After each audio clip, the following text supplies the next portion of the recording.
Почитувани граѓани, во изминатите 10 години ВМРО ДПМНЕ и Антонио Милошовски ја добиваа довербата на граѓаните на Битола и регионот. Ама сега е јасно на кој начин, со уцени, закани и криминал.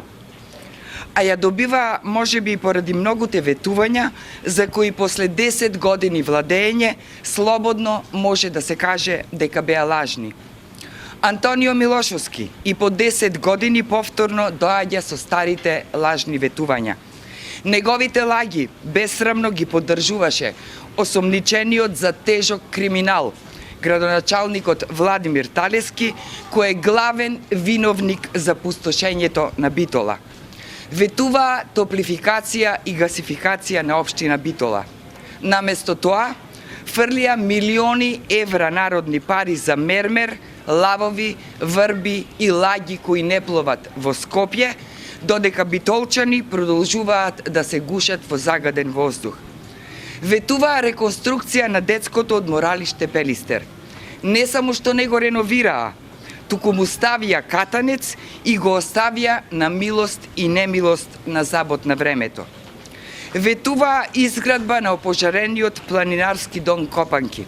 За жал, таму и денес остана руина и тажна слика. Измислуваа безброј лаги за да гласаат против амандманите кои што ги поднесувавме во Собранието на Република Македонија за одвојување на буџетски средства за реновирање на ова култно место за битолчани.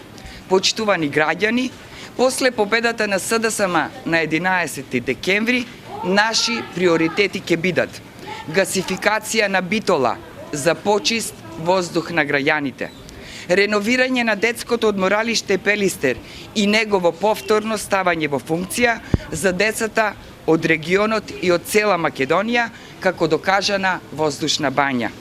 Изградба на култниот планинарски дом Копанки по европски стандарди, за кој веќе имаме комплетно подготвен елаборат. После 11 декември, новата влада, предводена од СДСМ, има план за решавање на вистинските проблеми на граѓаните, за подобар и подостоинствен живот. План за живот во Македонија.